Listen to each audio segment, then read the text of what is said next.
Que la personne qui est heureuse de goûter à ce moment de communion fraternelle, que la personne qui est contente de passer du temps ensemble avec les frères pour adorer le nom de l'Éternel, que cette personne élève la voix et commence à dire merci à Dieu pour ce moment extraordinaire que nous aurons encore ce soir. Élève ta voix et commence à lui dire merci. Éternel Dieu, nous voulons te bénir, nous voulons te célébrer, nous voulons te glorifier, nous voulons te magnifier, Seigneur. Parce que Seigneur Dieu, c'est si bon pour les frères d'être ensemble. C'est si bon pour nous de nous retrouver, de te donner la gloire que tu mérites, de te donner la louange qui te revient, d'élever le nez en ta présence, de célébrer ton nom, toi le Dieu grand redoutable. Je bénis, Seigneur, nous prosterner pour t'adorer, pour te bénir, pour te célébrer, pour t'honorer, car personne n'est comme toi, Seigneur. Au nom puissant de Jésus, nous avons rendu grâce. Élève encore ta voix et dis Saint-Esprit, nous nous attendons à toi et à toi seul encore pour ce culte. Saint-Esprit, remplis ce lieu de ta présence et qu'aucune autre présence contraire à la tienne ne reste ici. Prions au nom de Jésus-Christ de Nazareth. Les sous-pieds, les beaux sakataya, Rabababa, Sendere, Bobo, Shikapre, Sakataya, Namama, Sope, les beaux Shakapre, Kataya, Lindo, Korobo, Sebre, Rimando, Sukapare, Saint-Esprit, montre-toi puissant en ce lieu, montre-toi réel en ce lieu, que rien d'autre contraire à ta puissance ne se montre ici, et que toute la gloire te soit donnée. Béni sois-tu, Seigneur. Au nom de Jésus, nous avons prié. Amen. Que celui qui est dans la joie d'être dans la maison du Seigneur dimanche acclame très fort Jésus-Christ de Nazareth. Amen. Veuillez vous asseoir avec assurance dans sa présence.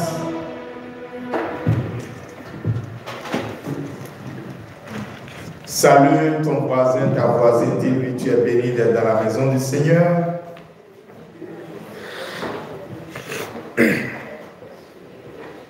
De toutes les manières, je suis content de vous retrouver après ce dimanche que j'ai passé loin de vous physiquement, mais spirituellement, on était ensemble. Est-ce qu'on peut fermer les portes là? Et nous voulons célébrer le nom de l'Éternel qui nous donne la grâce d'être encore ensemble dans sa maison. Comme vous le savez, chaque dimanche, nous commençons avec l'école de transformation. Et on va donc continuer, on ne va pas déroger à la règle. Et nous sommes en train de voir cette live class sur la gestion des finances, qui est en train d'apprendre quelque chose de nouveau, ou quelque chose qui est en train de le bénir, ou quelque chose qu'il est sûr que c'est dans la volonté de Dieu lorsqu'il suit cette live class. Gloire à Dieu. Maintenant, ce que nous apprenons, tout ce que le Seigneur attend de nous, c'est de les mettre en application.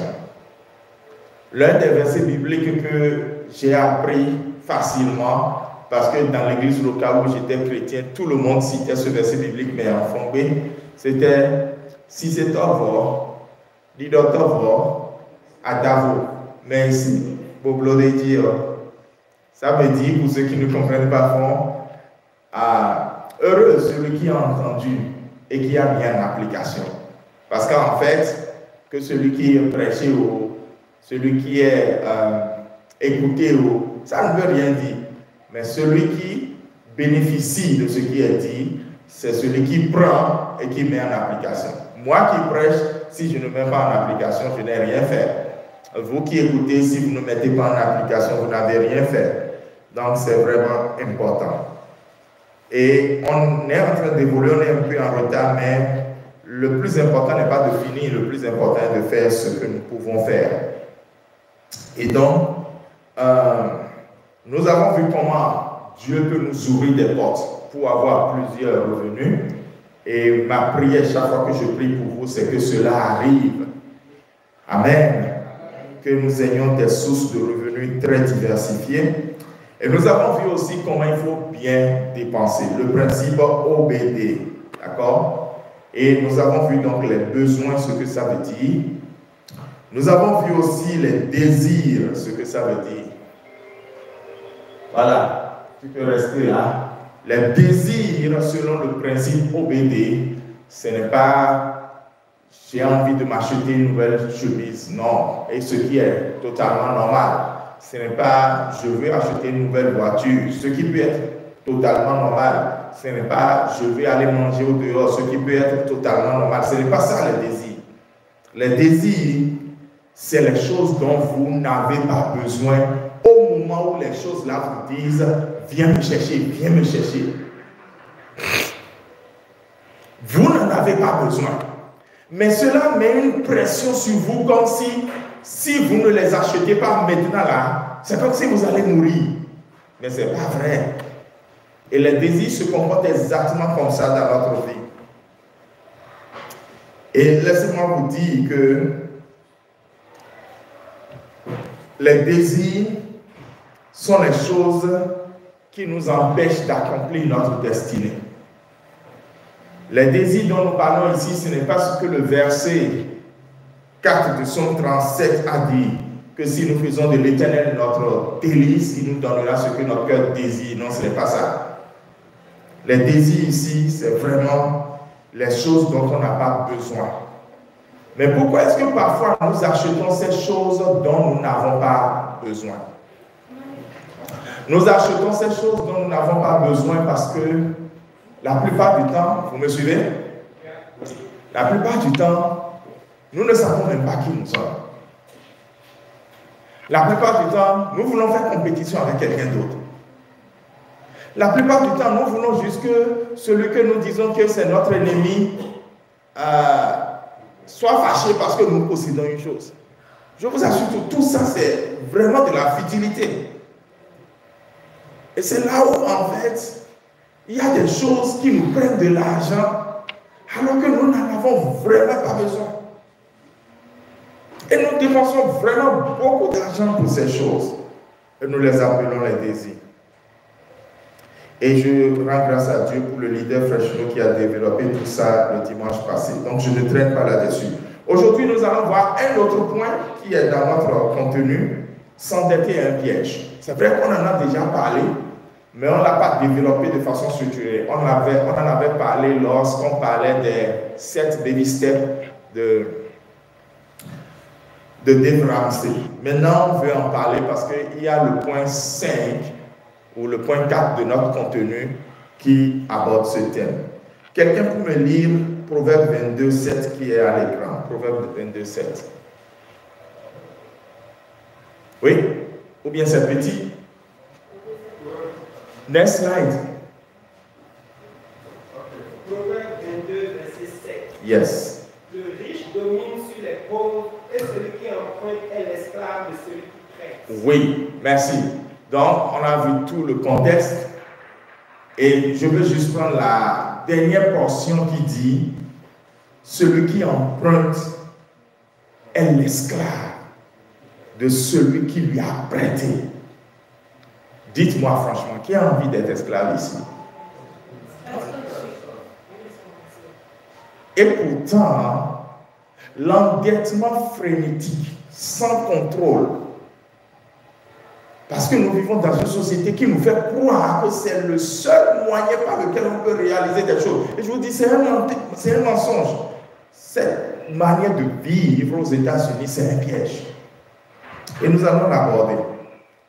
Mais avant d'aborder comment l'endettement est un piège, disons-nous la vérité, nous avons tous des dettes actuellement, y compris moi qui parle. Et selon Dave Ramsey, nous devons rembourser nos dettes. Et même si tu es ici et tu as une dette envers ton frère qui est ici dans la même salle que nous, la pardon, paie ta dette. Ne dis pas c'est le frère, même si tu ne lui paies pas. Non, paie ta dette.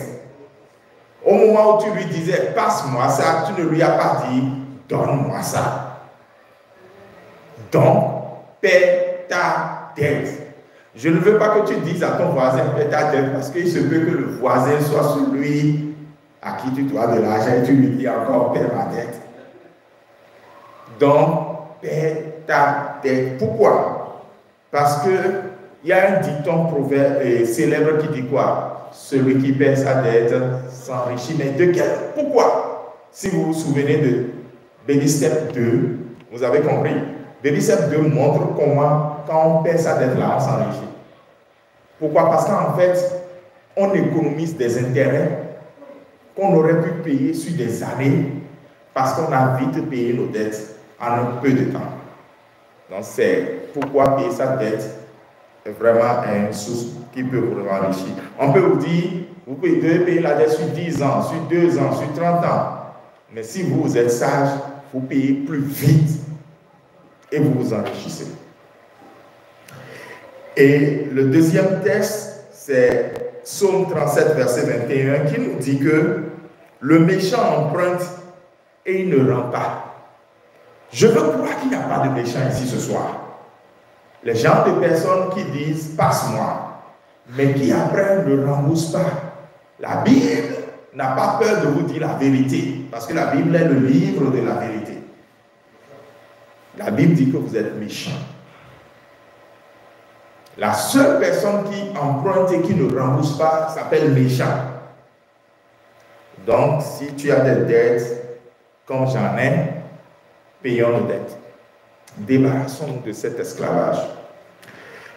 Deuxième point, c'est qu'il faut ouvrir les yeux, parce que s'endetter est un piège. Dans le pays où nous vivons, l'Américain moyen a s'endette pour vivre. Et c'est, comme je le dis, un style de vie. L'Américain moyen s'endette pour vivre. Et il est dit, ce que j'ai mis là ne vient pas de moi, que 50% des revenus des gens s'en vont pour payer des dettes. C'est quand même beaucoup.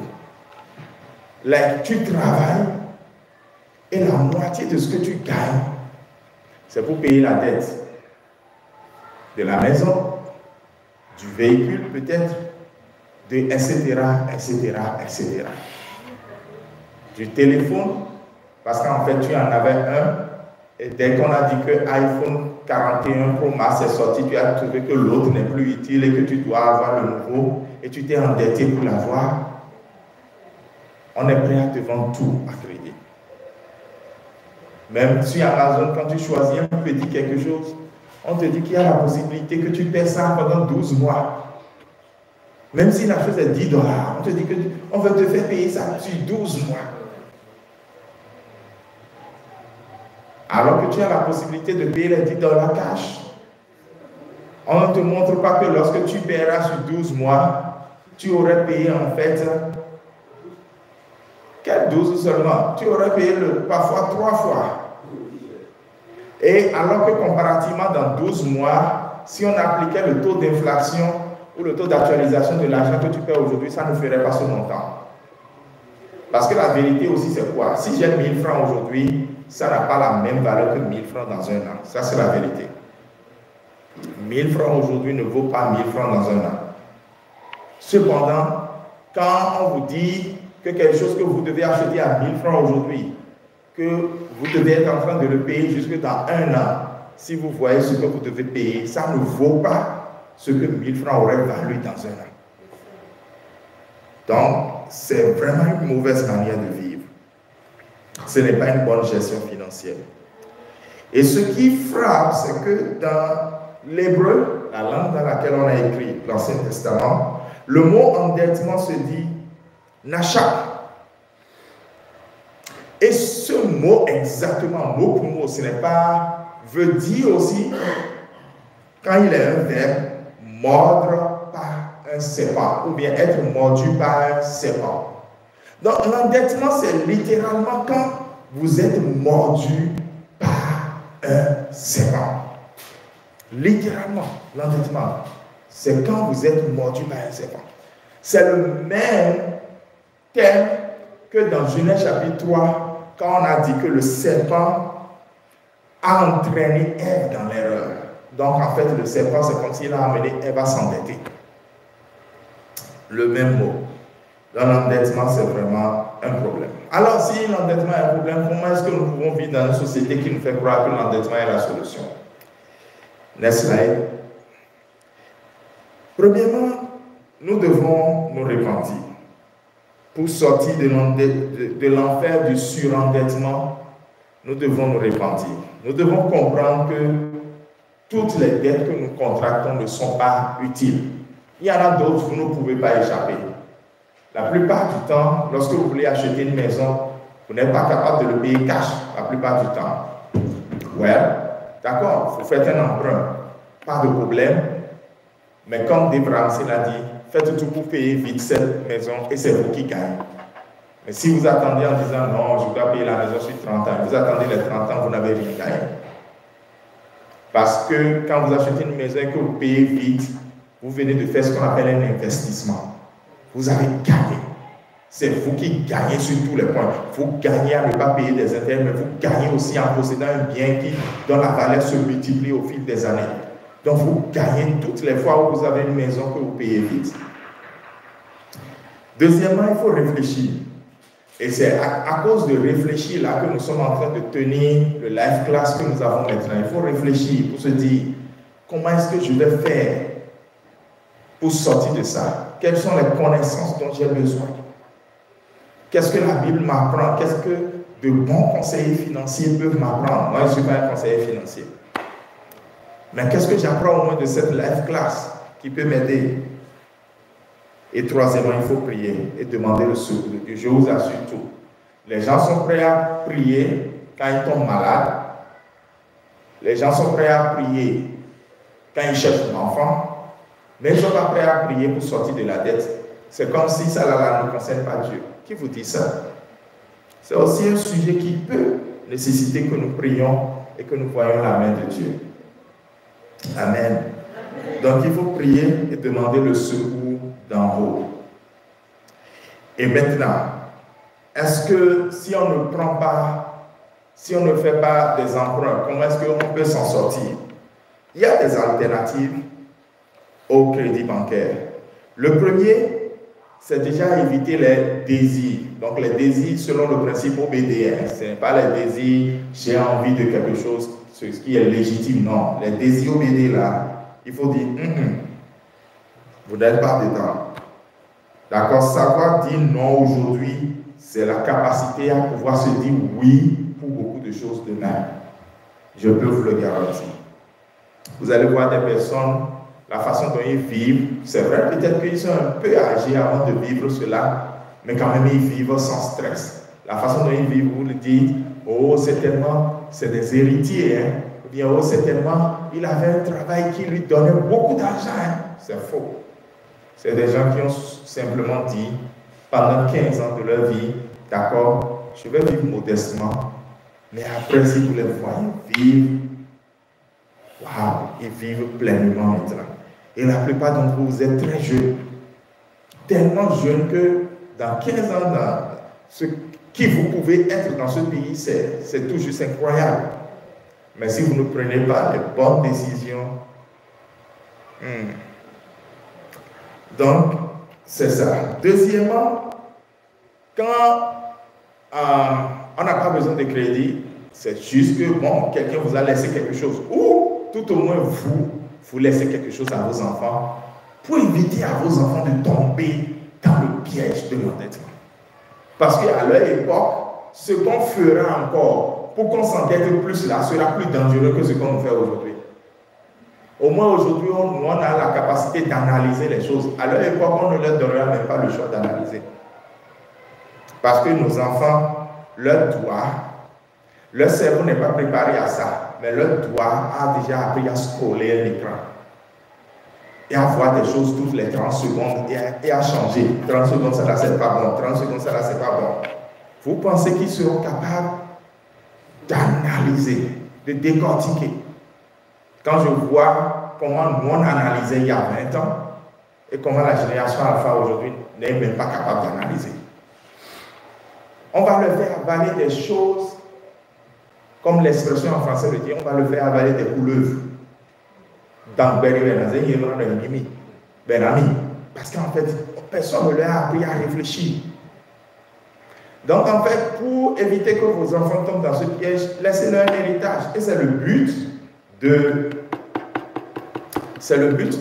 cette life class. C'est quoi? Laisser une bénédiction générationnelle.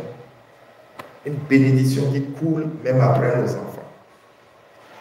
Proverbe 13, verset 22 dit que l'homme de bien laisse un héritage à ses descendants. Est-ce qu'il y a un homme de bien ou une femme de bien ici?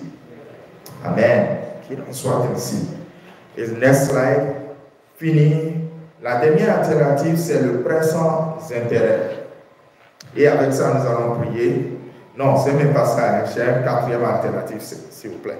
C'est le prêt sans intérêt qui est la troisième alternative. Dans Deutéronome chapitre 15, du verset 6 au verset 10, qu'est-ce que quelqu'un peut nous lire ça? C'est à l'écran. Ou bien c'est tout? Oui? Quand le Seigneur votre Dieu comblera de bien comme il l'a promis. Ah, qui croit que Dieu, ce qu'il a promis, là, il va faire dans sa vie? On a dit quoi? Il va faire quoi? Personne parmi Un instant. Quand le Seigneur va faire quoi? Ça va arriver au nom de Jésus. Parce que ce qu'il promet, c'est ce qu'il fait. Il a promis qu'il va combler notre vie de bien. Oui. De bien, oui. Personne parmi vous n'aura besoin d'emprunter de la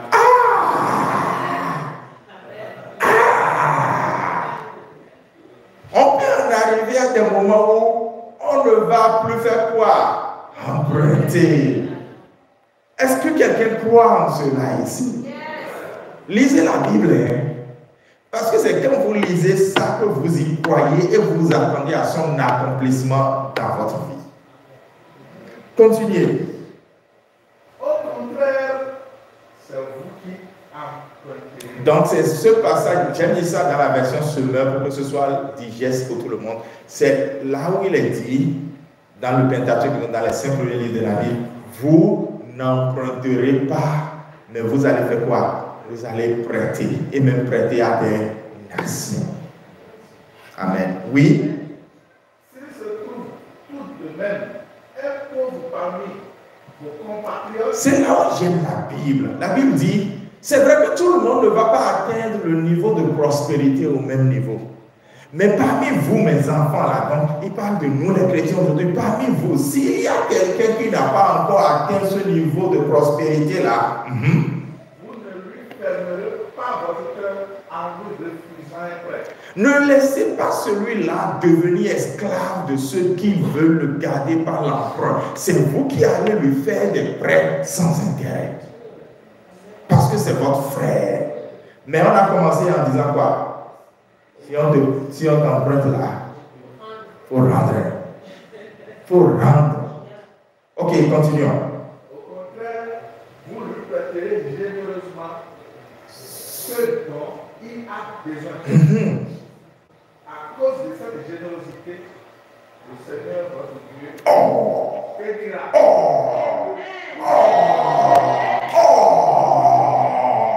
C'est-à-dire, vous êtes riche au point où vous n'empruntez pas. Mais avec amour, vous êtes capable même de prêter à d'autres. Et pendant que vous faites ça, et Dieu voit votre cœur que ce que vous êtes en train de faire, c'est que vous aidez quelqu'un à devenir aussi riche que vous. Vous n'êtes pas dans la mentalité, oh non, je dois être le seul riche de l'église, hein, parce que il n'a qu'à rester dans sa pauvreté. Non, pendant que vous faites ça, Dieu dit non. Quand je vois ce genre de cœur-là, je veux bénir encore la personne dans tout ce qu'il entreprend. Ça, c'est aussi une alternative. La dernière, next slide, la remise des dettes. Vous savez quoi? Il y a des choses dans lesquelles j'ai cru. Et ça paraît de la folie. Et pourtant, ça s'est réalisé dans ma vie. Pourquoi? Parce que c'est la Bible. Il y a des choses que j'ai prêchées. Et j'ai prêché le jubilé il y a... ça fait aujourd'hui 8 ans. J'ai prêché sur le jubilé parce que c'était le jubilé d'une certaine manière en Israël. Quand l'État d'Israël a été constitué. Vous savez, dans la Bible, il y a la loi du jubilé. Il y a le sabbat, qui est tous les 7 jours. Et puis il y a l'année du sabbat, qui est tous les 7 ans. Et puis il y a le jubilé, qui vient tous les 7 ans, fois 7 l'année qui suit. Ça fait 50 ans. Marc là a dépassé quelqu'un ici. Je répète, le sabbat, c'est tous les 7 jours. C'est jour de repos. Et Jésus a dit, je suis le sabbat parce qu'il est venu pour nous libérer, nous donner du repos. Quelqu'un dit amen à ça. Et tous les 7 ans, il y a surtout la loi agricole qui veut qu'on fasse reposer la terre. Et Dieu dit, lisons le premier verset, celui de Deutéronome 15, verset 1. Non, lisons d'abord le premier verset, celui de Lévitique 25, 20 à 22 là. Lorsque Dieu leur dit par exemple, tous les 7 ans, laissez la terre se reposer, ne cultivez pas. Il dit, peut-être direz-vous, c'est toujours la version semeur pour que ce soit digeste pour vous. Il dit, peut-être direz-vous, que mangerons-nous cette 7e année, puisque nous n'avons ni semé, ni rentré de récolte. Sachez que la 6e année, je répandrai ma bénédiction sur vous, en vous assurant une récolte suffisante pour 3 ans. Lorsque vous sèmerez la 8e année, vous vivrez encore sur la récolte sur l'ancienne récolte dont vous mangerez jusqu'à la 9e année. Est-ce que ça a du sens pour quelqu'un? Dieu est tellement sage que lorsqu'il vous dit de faire quelque chose là, faites-lui confiance. Maintenant, parce que notre ignorance, et c'est ça l'ignorance, Proverbe chapitre 19, verset 2 dit quoi? L'ignorance n'est bon pour personne. Mon peuple périt faute de connaissance. Parfois, lorsqu'il y a des bénédictions sauvages de Dieu dans ta vie là, pose-toi des questions. Quelqu'un dit bénédiction sauvage. Lorsque les bénédictions sauvages de Dieu viennent dans ta vie là, pose-toi une question. Lorsque ces bénédictions sauvages viennent dans notre vie, nous dépensons automatiquement de façon sauvage. Non, ça, ce n'est pas bon. Dieu l'a fait pour un but. Il fait toutes choses pour un but. Ici, il dit, la 6e année, je vous bénis sauvagement pour 3 ans. Parce que la 7e année m'appartient, je ne veux pas que vous cultiviez. Puisque vous n'avez pas cultivé la 7e année, la 8e année, vous n'aurez pas de récolte. La bénédiction sauvage de la 6e année là, va vous couvrir la 7e année, la 8e année. En attendant maintenant que la récolte de la 8e année ne vienne la 9e année, vous continuez toujours pas à avoir de quoi subvenir. Est-ce que ce n'est pas bon d'adorer un Dieu comme celui-là? Donc, il faut que nous ayons la sagesse de discerner quand Dieu nous bénit sauvagement et le pourquoi il nous a bénis et de ne pas dépenser. Parce que le but de cette classe-là, c'est comment nous allons être de bons gestionnaires de ce que Dieu nous confie. Et donc, comme je disais, tous les 7 ans, c'est l'année du Seigneur. Et puis maintenant, tous les 7 ans fois 7, ça fait 7 fois 7, 47. L'année qui suit, la 50e année, 7 fois 7, 49, pardon. L'année qui suit, la 50e année, c'est l'année du Seigneur, on appelle ça le jubilé. On doit libérer les esclaves, on doit remettre les dettes, c'est l'année de la libération. Au point où même les païens, toutes les 50 ans, reconnaissent qu'il y a une joyeuse célébration lorsque la plupart des pays africains ont eu leurs indépendances et que 50 ans est venu en l'an 2000, on a fait quoi? En l'an 2010, on a fait quoi? Jubilé des indépendances africaines. Pourtant, ce n'étaient pas des chrétiens. Donc, ça veut dire quoi? On reconnaît que cette année-là, il y a quelque chose de spécial. Et on proclame le jubilé dans les vies Et les gens reçoivent la bénédiction du jubilé. Alléluia. La bénédiction du jubilé. Alléluia. Et dans la bénédiction du jubilé, c'est que tous les 7 ans, on remet les dettes. Et tous les 7 ans, fois 7 ans plus 1, il y a la plus grande remise des dettes. Qui croit ici à la remise des dettes? En tout cas, je ne dis pas de ne pas payer la dette de quelqu'un. On a déjà réglé ce problème-là. Parce que ça là ne vient pas de vous. Ça vient de Dieu qui est capable de provoquer dans votre vie l'accomplissement du jubilé. Je vous assure. Et cela est possible de la part du Seigneur. Amen. Je vais y aller plus loin. Est-ce qu'il y a des apports ou des questions? Oui? Non, il y a une grande différence. Payer sa dette vient de moi.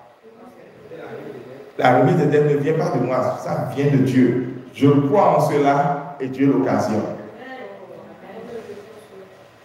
Ah, maintenant, oui, je peux aussi choisir, peut-être, je peux aussi choisir de remettre la dette de quelqu'un qui me doit aussi.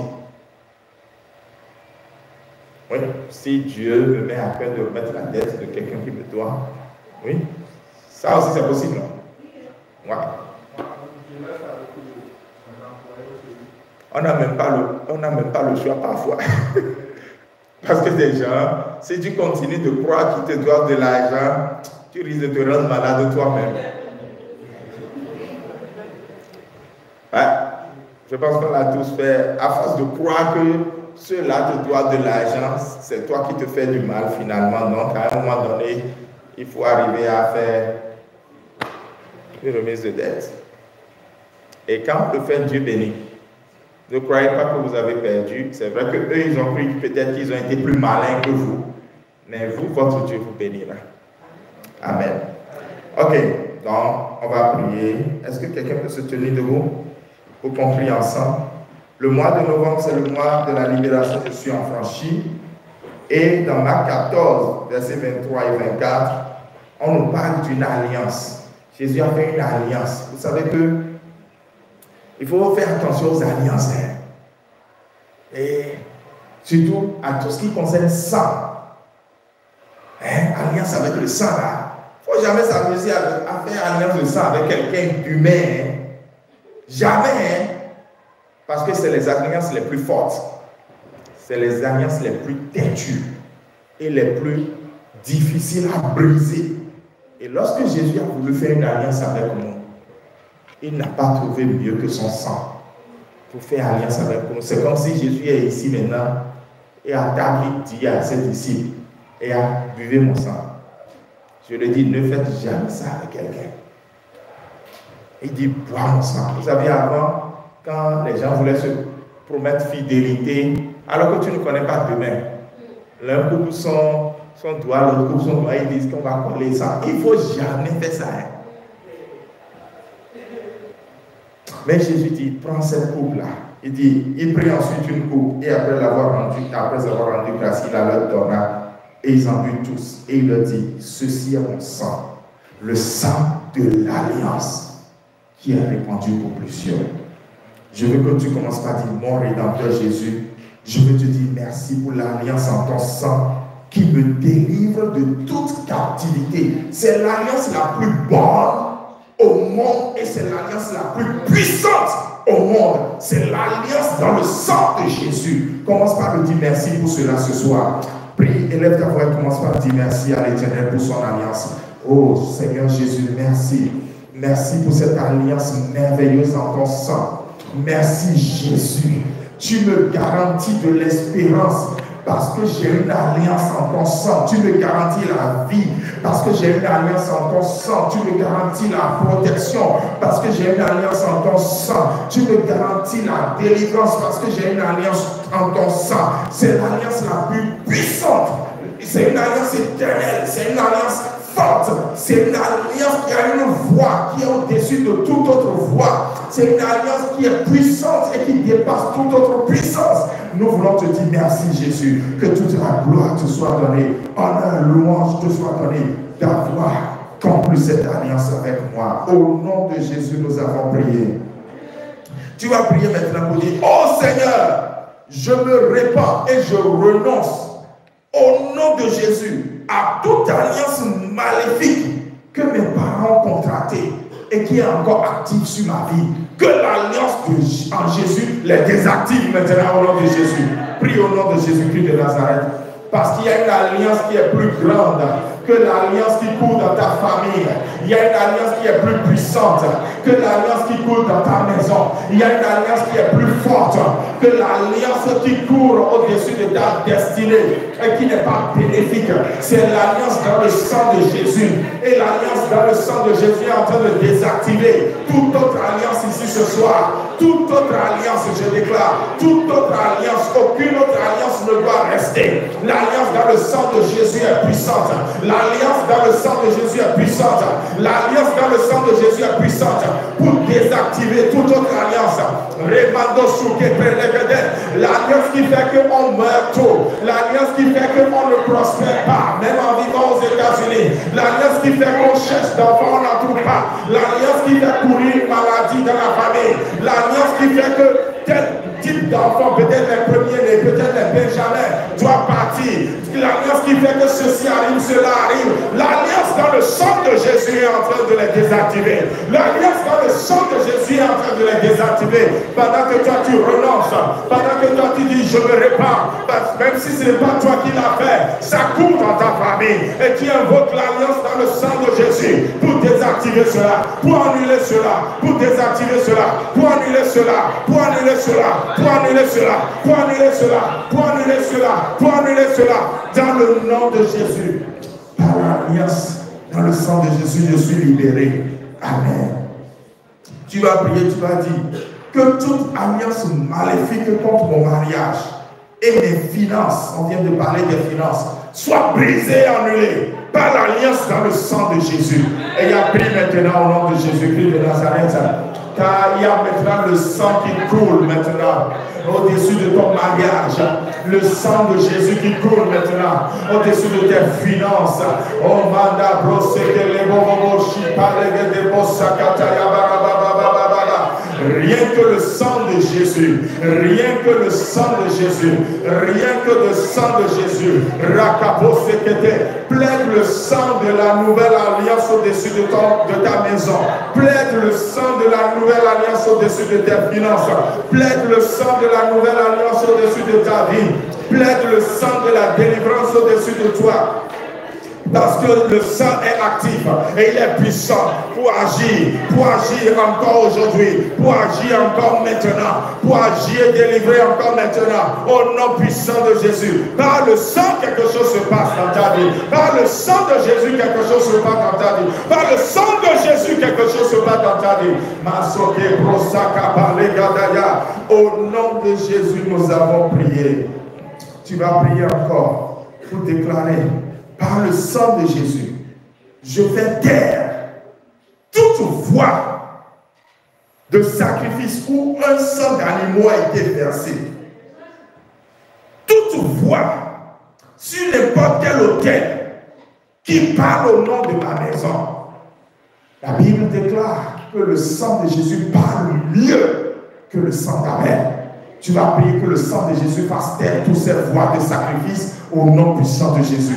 Prie maintenant au nom de Jésus. Ta maison ne peut plus être localisée. Ta famille ne peut plus être localisée. Oui, Seigneur, quel que soit le nombre d'animaux sacrifiés, quel que soit le temps où ils ont été sacrifiés, même en cette fin d'année, au cours de la fête annuelle de ta famille, quel que soit le nombre d'animaux sacrifiés, lorsqu'on appellera tous les enfants de la famille à arriver en ton nom, il y a le sang de Jésus qui va parler pour toi. Il y a le sang de Jésus qui va parler en toi, en ta faveur. Tu ne le sais pas, tu es dans ta maison, tu dors, mais il y a une défense pour ta maison. Il y a une protection pour ta vie. Il y a une défense pour ta maison. Le sang de Jésus parle pour toi. Le sang de Jésus parle pour toi. Là où tu ne sais même pas, dans les règnes spirituels, le sang de Jésus parle pour toi. Dans les règnes spirituels, le sang de Jésus parle pour toi. Dans les règnes spirituels, spirituel. Le sang de Jésus parle pour toi. Rebo sabre kaye baraba kataya. Dans les règnes spirituels, le sang de Jésus parle pour toi. Merci à toi, Père, au nom de Jésus. Celui qui croit que Jésus vient de faire une grande délivrance dans sa vie, élève sa voix, commence à dire merci Jésus. Merci Jésus pour les prières exaucées. Merci pour la délivrance en ton sang. Merci parce que je crois que quelque chose s'est passé dans ma vie aujourd'hui. Commence à remercier le Seigneur. Commence à remercier le Seigneur. Remanda brosekere boshaka ekataya barababa. Remanda ya barababa shebrelege de boshakataya. Merci à toi, Père. Lève tes mains maintenant.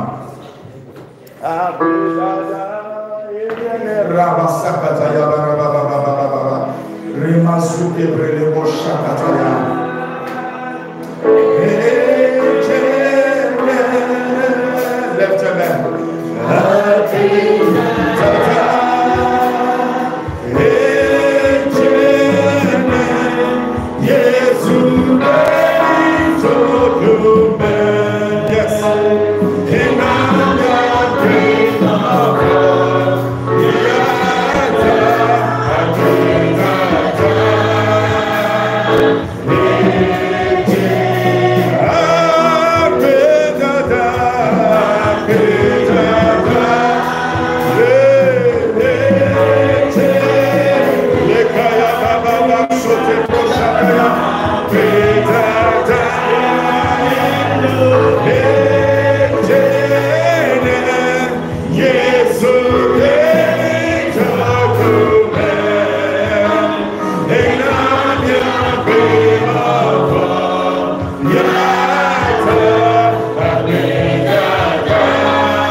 Je vois ton sang qui coulait pendant la prière et qui a désactivé la mort au nom de Jésus, qui a désactivé la malédiction au nom de Jésus, qui a fait taire des voix sur des autels au nom de Jésus.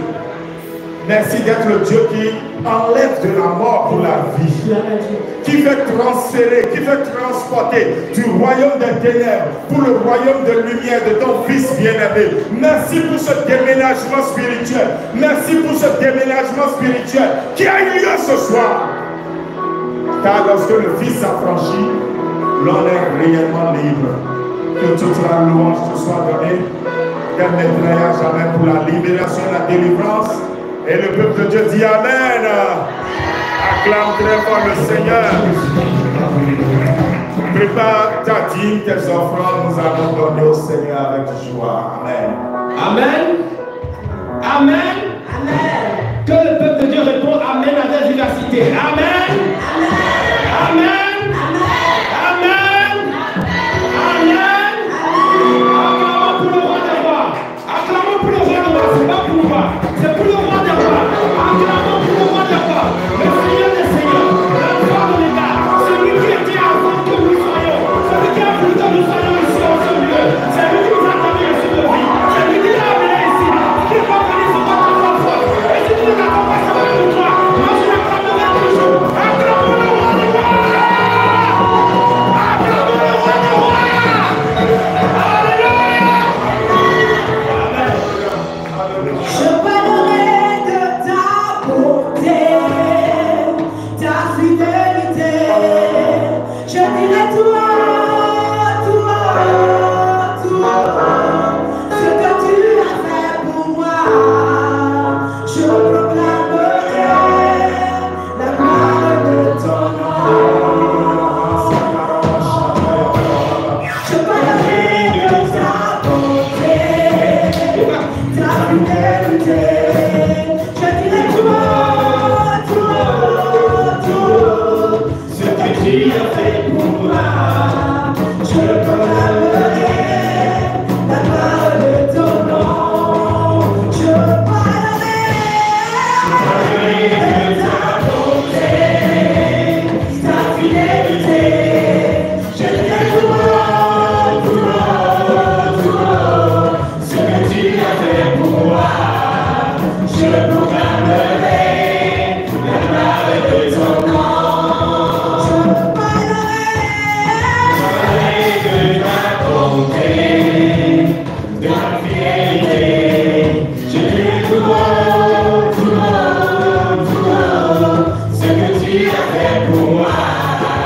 je proclamerai la gloire de ton nom.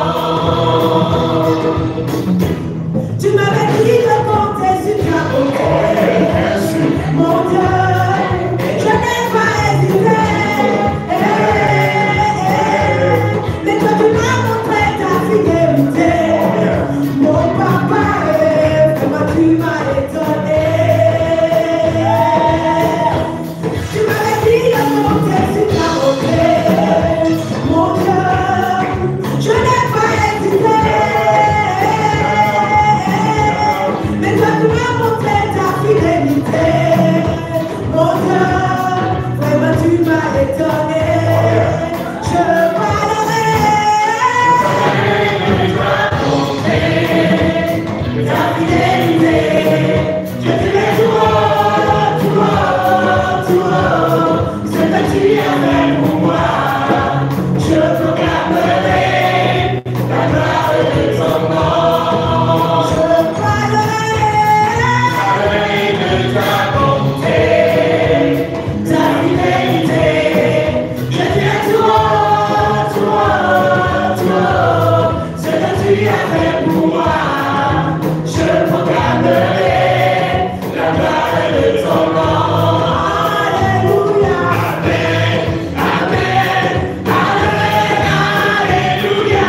Amen, amen, amen, alléluia. Amen, amen, amen, alléluia. Amen, amen, alléluia.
Yahweh, mon nom. Yahweh, Yahweh.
Je veux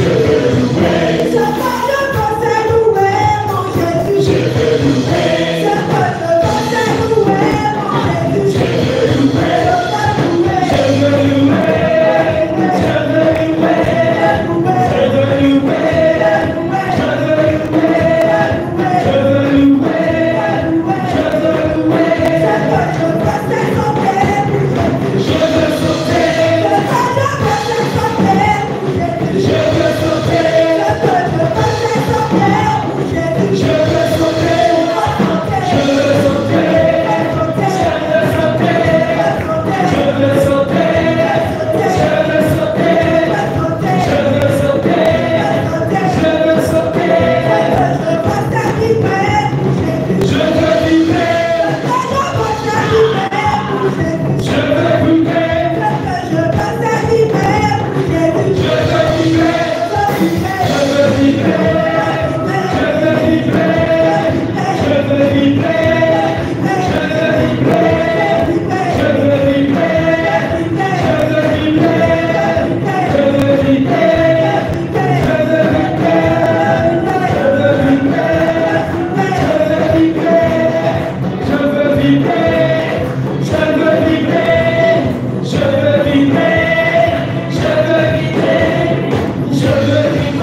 puissance. Amen. Nous remercions les ministres de l'adoration et de la louange pour ce temps de louange. Et nous lisons Deutéronome 31, verset 8. Il est écrit, et après tu dois recevoir cela comme une parole de la part du Seigneur, l'Éternel marchera lui-même devant toi. Il sera lui-même avec toi. Il ne te délaissera point. Il ne t'abandonnera point. Ne crains point et ne t'effraie point. Je ne sais pas ce qui te fait peur, mais reçois cette parole comme la tienne au nom de Jésus. Et n'aie pas peur. Crois qu'il est avec toi. Quelqu'un a chanté en disant, I know who goes before me. I know who goes behind me. The Lord of armies is always by my side. I know the one who lives forever. He is a friend of mine. The Lord of angels' army is always by my side. Je crois que ce verset s'accomplit réellement dans ta vie. Et quelque chose que tu traverses, tu vois déjà la victoire de l'Éternel au nom de Jésus. Je prie et je déclare que tu vives et expérimentes la présence de l'Éternel à tes côtés, la défense de l'Éternel tous les jours dans ta vie, sa provision et son conseil dans ton cœur à chaque instant, sa consolation, ses bénédictions se manifestent pleinement pour toi en toute occasion au nom puissant de Jésus. Ne sois point découragé et ne t'effraie point. Il est avec toi. Amen. Voici les annonces rapidement. On n'a pas de nouvelles personnes aujourd'hui. Et à la fin, rappelez-moi au cas où j'oublie, à la fin complètement quand on va éteindre, appelez-moi si j'ai demandé quelque chose, d'accord? Parce qu'on a besoin d'aide, on a besoin que vous nous aidez à atteindre certains objectifs. La vitamine B de la semaine, c'est du psaume 61 au psaume 65. Est-ce que vous continuez par prendre vos vitamines? Prenez-les, c'est bon pour notre santé spirituelle. Donc, on va lire les psaumes 61, 62, 63, 64 à partir de demain jusqu'au vendredi. Et il y a ciel ouvert encore le vendredi qui vient. Ne ratez pas ce mois. Beaucoup de personnes se connectent ici. Beaucoup de personnes suivent en différé. Beaucoup de personnes sont bénies par ciel ouvert. Et ne ratez pas votre bénédiction. Le 31 décembre, on sera ici à l'église. Pour rester ici jusqu'à entrer dans la nouvelle année, nous appelons ça crossover. Et nous allons réellement rester ici pour entrer dans la nouvelle année dans la prière. Et après ça, nous allons passer un moment de louange dans la présence de l'Éternel. Et puis, rappelez-vous, si vous avez besoin du pasteur à n'importe quel moment, je suis disponible. Et il y a des heures où je suis encore plus disponible, c'est les mercredis, dans l'après-midi et les jeudis matin. Nous sommes arrivés au moment où nous allons verser notre cœur dans la présence de l'Éternel. Et aujourd'hui, je n'apporte pas la parole. Vous le savez, tout le mois de novembre, je n'apporte pas la parole. Et aujourd'hui, un de mes collaborateurs, le leader Jonas, va apporter la parole. Et dimanche prochain, probablement, un pasteur va apporter la parole. Je ne vous dis pas qui. Lorsqu'il sera ici, vous aurez la bénédiction du Seigneur avec lui. Donc, sans plus tarder, prépare ton cœur pour entrer dans le temps de l'adoration maintenant. Amen. Alléluia. Est-ce que tu peux te lever, mon frère et soeur? Est-ce que tu peux t'abandonner complètement à Jésus? Est-ce que tu peux balancer tes mains ensemble? En balançant tes mains, tu dis, je suis là. Seigneur, je suis là. Localise-moi, je suis là. Touche-moi. Je ne repartirai pas tel que je suis. Balance ta main. Dis, Jésus, je suis là. Dépouille-moi de tout ce qui me pèse. Oh, Jésus, je suis là. Touche-moi, Jésus. Je ne veux pas retourner tel que je suis venu. Oh, Seigneur, dépouille-moi de tout ce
Au nom de Jésus, vous pouvez vous asseoir dans la présence du Seigneur. Alléluia. Que le nom de Dieu soit glorifié. Que tout le monde soit le Seigneur. Transforme mon cœur, Seigneur, dirige-nous. Et que toutes choses soient pour la gloire de ton nom. Au nom de Jésus. Amen. Amen. Je vais le répéter toujours et encore que notre Amen est faible. Amen. Ça vient, c'est pas encore venu, ça vient. Amen. Amen. Amen. Gloire à Dieu. Gloire à Dieu. Alléluia.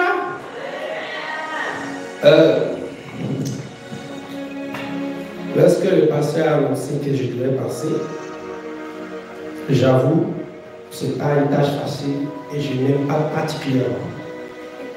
Ouais, je le dis. Je suis désolé, mais je vais vous le dire, ce n'est pas une tâche facile. Nous avons suivi des tas de leçons qui parlent de la romance avec le Seigneur. Et le message devait parler du Saint-Esprit. Alors, quand on parle de romance, ça veut dire quoi? Tout le monde, nous sommes tous des adultes ici, nous savons ce qu'on appelle la romance. Mais cette fois-ci, c'est la romance avec le Saint-Esprit. Alors, je vais commencer sans plus tarder par une petite histoire. C'était un fou que je nomme Barnabas, qui se promenait dans un marché. Et tout le monde le connaissait dans ce marché-là. Alors, qu'est-ce qui s'est passé? Un jour, il était au marché comme d'habitude. Et puis on dit, Barnabas, tu tiens quoi dans la main? Il dit, mais tu ne vas passer une bouteille. Mais tu as quoi dans la bouteille? Il répond, mais pourquoi tu es passé? Ce qui est dans la bouteille, c'est pour toi, c'est pour moi. Il continue dans le marché, on continuait par lui poser la même question, il répondait toujours, pourquoi vous inquiétez? Ce qui est dans la bouteille, c'est pour toi et c'est pour moi.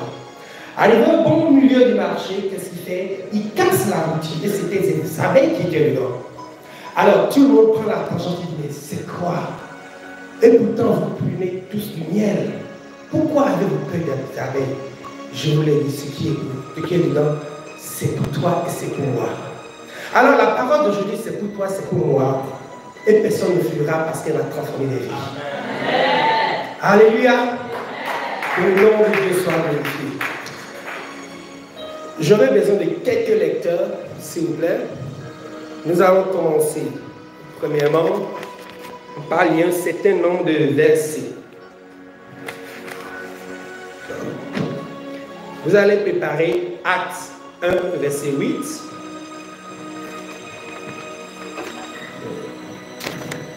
Vous allez préparer également Psaume 42, verset 2. Si vous voulez, je peux les partager individuellement. Et nous allons préparer Exode. Je ne sais pas si vous pouvez trouver, s'il vous plaît. Ouais. Jérémie 29 également. Nous allons commencer par Jérémie 29. Jérémie 29. Oui.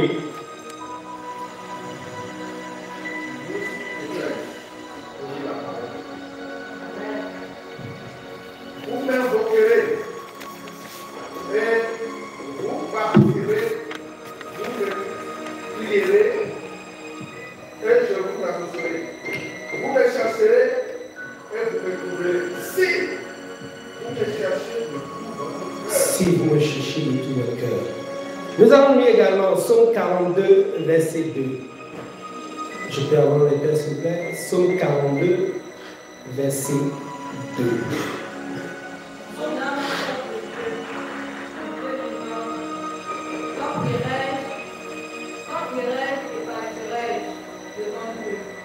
Amen. Alors, le thème d'aujourd'hui, elle est affichée là, c'est la tangibilité de la présence du Saint-Esprit. Aspirer à la présence de Dieu est au cœur de la foi chrétienne. Si nous venons ici et qu'il n'y a pas la présence de Dieu, c'était comme des assemblements de toute autre personne Mais la parole de Dieu déclare que là où il y a 1 ou 3 personnes, qu'il est au milieu de nous. Mais au-delà de savoir qu'il est là, il existe un besoin profond de ressentir sa présence tangible. De le voir agir, de transformer nos vies de façon perspective, car c'est très important. Dans ce thème, la tangibilité de la présence du Saint-Esprit, nous chercherons à comprendre comment l'Esprit de Dieu peut devenir une réalité palpable, une force vivante qui nous guide, nous soutient et nous transforme chaque jour. Alors,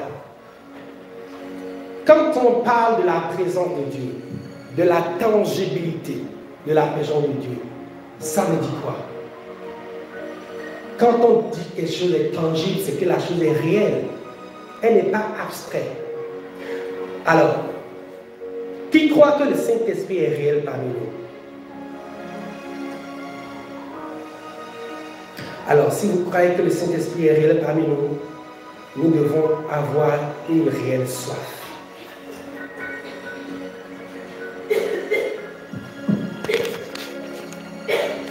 Alléluia. Pour que le Saint-Esprit devienne tangible dans nos vies, il faut d'abord en avoir soif, désirer profondément le sentir et l'expérimenter, comme le dit Psaume 42 que nous avons lu. Et il dit, mon âme a soif du Dieu vivant. Mon âme n'a pas soif de n'importe quel Dieu. C'est du Dieu vivant. Ce Dieu-là qui est entré au profond du séjour des morts et qui est ressuscité avec la clé du séjour des morts. C'est ce Dieu-là. C'est de ce Dieu-là mon âme a soif. Alléluia. Alléluia. Si notre âme a soif de Dieu, c'est que nous devons le rechercher tous les jours de notre vie. Et quand on dit tous les jours de notre vie, c'est chaque seconde, chaque minute, chaque souffle. Nos pensées doivent refléter la volonté de Dieu. Nos actes, nos paroles. On doit sentir que cette personne cherche réellement la volonté de Dieu. Cette personne cherche à marcher avec le Saint-Esprit. Une telle soif attire la présence de Dieu, car il dit qu'il se révèle à ceux qui le cherchent avec un cœur sincère. Et nous l'avons lu dans Jérémie 29, verset 13. Et quand on dit rechercher avec un cœur sincère, tout le monde le sait, c'est différent. Nous avons eu à rechercher plusieurs choses dans nos vies. La réussite personnelle, le mariage, les enfants, le boulot, etc. Et lorsque nous cherchons une chose réellement, nous nous donnons tout ce qui est possible, les moyens pour l'avoir. Est-ce que c'est le cas lorsqu'on recherche le Saint-Esprit? Est-ce que tu te donnes tout ce qu'il y a comme moyen, tout ce que tu as mis à ta disposition pour que le Saint-Esprit soit avec toi, pour que tu puisses marcher avec le Saint-Esprit comme si c'était ta femme, pour que tu puisses tenir la main du Saint-Esprit pour te guide? Apparemment, nous sommes devant, nous disons Saint-Esprit, suis-moi, suis-moi, suis-moi, suis-moi. Ça ne devrait pas être le cas. Le Saint-Esprit doit nous dire, mais fais pas ici, ne fais pas ci, fais ça. Mais notre jour, de nos jours, on fait tout par nos propres pensées. Comment pouvons-nous avoir la romance avec le Saint-Esprit? Comment sa présence peut être tangible si nous ne pouvons pas l'appeler tous les jours? Alléluia. Une présence qui transforme. Ça, c'est la présence du Saint-Esprit. Quand le Saint-Esprit devient tangible, il n'est pas seulement présent, mais il agit. Et c'est là, moi, je fais une relation entre la foi et le Saint-Esprit. Quand tu as la foi, tu dois avoir le Saint-Esprit. Parce que tu as la foi, mais le Saint-Esprit te dit ça, tu mets ta foi en doute, ça n'agira pas. Nous connaissons tous cette femme qui a perdu le sang pendant 12 ans. Elle a entendu parler de Jésus. Et la Bible déclare qu'elle dit, si seulement je pouvais toucher le bord de vêtement de Jésus, je serais guérie. Elle est allée le touchée et elle fut guérie. Elle a dit si seulement elle a cru. L'aveugle, on connaît tous le cas de l'aveugle. L'aveugle criait, Jésus, fils de David! Jésus, fils de David! Et ceux qui étaient à côté de lui l'empêchaient d'appeler Jésus. Mais quand Jésus s'est retourné, ce sont les mêmes personnes qui l'ont dit, le maître t'appelle. Et Jésus lui dit quoi? Ta foi t'a sauvé. Et il retrouva la vue. Frères et sœurs, quand tu es en romance avec le Saint-Esprit, tu cries, il répond. Tu l'appelles, il est là. Alors si c'est le cas, pourquoi ne pouvons-nous pas être en romance avec le Saint-Esprit? Pourquoi ne devons-nous pas chercher la tangibilité? Parce que nous sommes d'accord que tout ce qui est tangible, c'est ce que nous pouvons toucher. Je vais vous donner un exemple très simple. Nous savons tous que dans ce monde, on peut représenter une personne, soit par un bois taillé, soit par une poupée. On dit, toi, telle personne, j'aimerais que tu aies telle maladie. Et la chose se réalise automatiquement. Ce qui veut dire que, avant même que ce monde fût, elle était abstraite. La parole de Dieu déclare que le Seigneur a parlé. Que la lumière soit, et la lumière fut.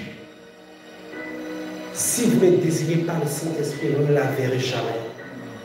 Elle ne sera jamais tangible dans vos vies. Dans nos vies, nous allons le chercher toutes les fois, mais nous n'avons jamais senti sa présence. Nous allons beau venir à l'église tous les dimanches, chanter, acclamer, crier. D'autres personnes seront remplies de Saint-Esprit à côté de toi. D'autres personnes seront en romance avec le Saint-Esprit. Ils vont le voir, causer avec lui comme s'il était une personne réelle. Oui, il est une personne, parce qu'ils l'ont considéré comme tel. Et toi, tu seras bleu. Tu diras, mais qu'est-ce qu'il fait? Pourquoi il agit comme ça? Il sait pourquoi il le fait. Alléluia. Alléluia. Nous devons chercher le Saint-Esprit. Alors, quand le Saint-Esprit est là, qu'est-ce qui se manifeste? La gloire de Dieu. La présence du Saint-Esprit se manifeste aussi par la gloire de Dieu dans nos vies. Dans Exode 33, verset 18, Moïse demande à Dieu, fais-moi voir ta gloire. Alléluia. On chante souvent, on dit, Seigneur, fais-moi voir ta gloire. Seigneur, fais-moi voir ta gloire. Ta gloire.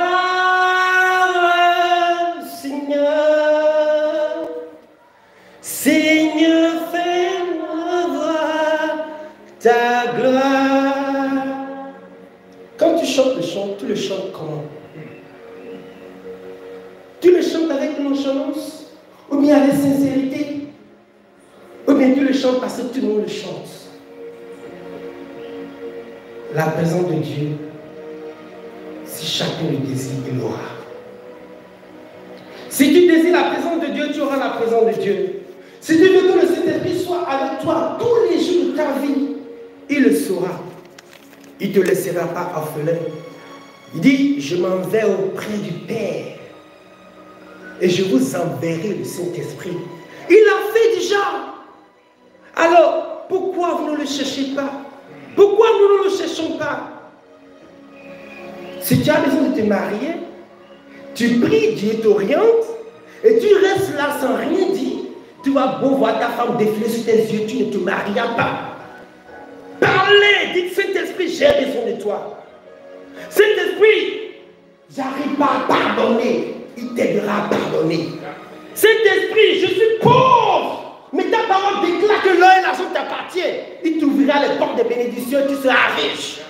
Saint-Esprit, je veux qu'avant ma mort, que 10 000 personnes soient converties par ma bouche. Il le fera. Alors pourquoi vous n'essayez pas? Quand tu essayes l'élargir, dis Saint-Esprit, je suis malade. Mais ta parole déclare que tu nous as donné le pouvoir. Alors je déclare sur ta parole que je suis guéri maintenant. Et tu vas faire les tests, tu es guéri. N'attendons pas le pasteur priant pour nous, prier pour nous. Oui, il est là pour le faire. Mais soyons indépendants. Et pour être indépendant, il faut le Saint-Esprit. On ne peut jamais être indépendant sans le Saint-Esprit. Quand il marche avec nous, il transforme nos vies. Il nous épargne de toutes choses qui ne confessent pas le nom du Seigneur. Alléluia. Aujourd'hui, je ne sais pas, non. Je vais inviter les ministères, les ministres de l'adoration à m'accompagner. Ils vont reprendre ce chant qu'ils viennent de chanter. Et nous allons prier, nous allons dire, Seigneur, je veux que ta présence soit papa. Seigneur, je veux voir ta présence à côté de moi. Je veux marcher, Seigneur Dieu, dans ta présence. Je ne veux pas marcher pour moi-même, mais je veux marcher avec toi. Je veux mettre mes pas dans tes pas. Je veux, Seigneur, que tu sois avec moi. Tu es le mari fidèle. Le mari qui ne tombe pas, c'est lui. La femme fidèle, c'est lui. Quand tu l'appelles, il répond. Alléluia. Je connais que tu peux tout. Est-ce que tu reconnais que le Seigneur peut tout? Et que rien ne t'est impossible.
Seigneur, que ton nom soit magnifié. nom puissant de Jésus. Tu vas lever la main et Saint-Esprit, pardonne-moi pour toutes les fois que j'ai manqué de te consulter avant de faire quelque chose. Saint-Esprit, pardonne-moi pour toutes les fois que j'ai manqué de te consulter avant de faire quelque chose. Et cette chose que j'ai fait m'a entraîné dans les dérives. Et je suis en train de traîner les pots cassés. Priez pour moi le pardon au nom puissant de Jésus. Éternel Dieu de gloire, tu es miséricordieux. Tu es tout puissant, Saint-Esprit. Nous voulons que tu nous pardonnes. Tu es notre compagnon, mais nous t'avons laissé. Tu es notre compagnon, mais nous t'avons oublié. Nous avons pris des décisions sans te consulter. Saint-Esprit, pardonne-moi au nom puissant de Jésus. Pardonne-moi au nom puissant de Jésus. Pardonne-moi au nom puissant de Jésus. Au nom puissant de Jésus. Au nom puissant de Jésus. Priez pardon. Le ciel d'Asie. Alléluia. Les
étoiles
chaque jour,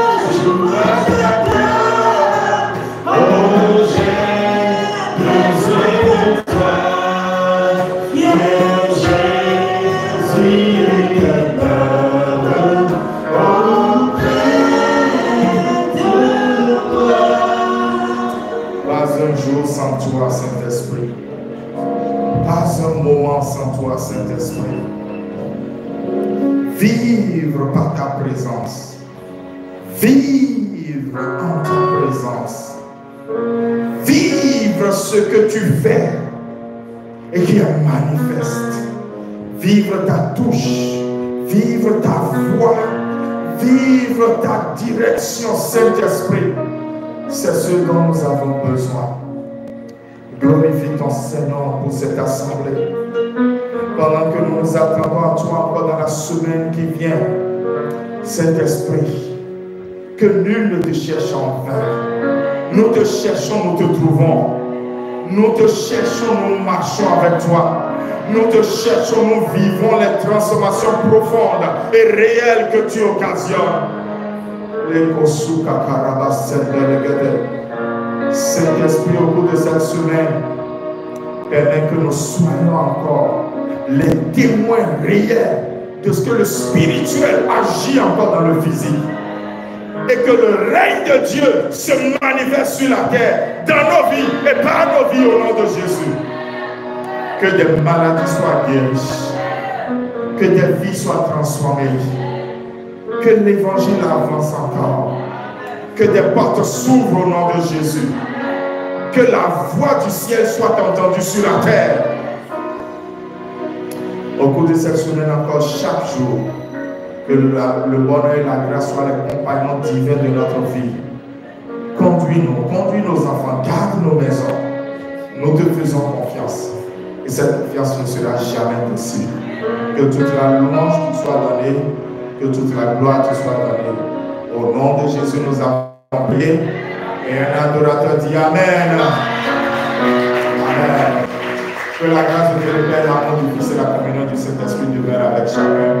Demeurez bénis. Amen. Amen. Vous pouvez vous asseoir.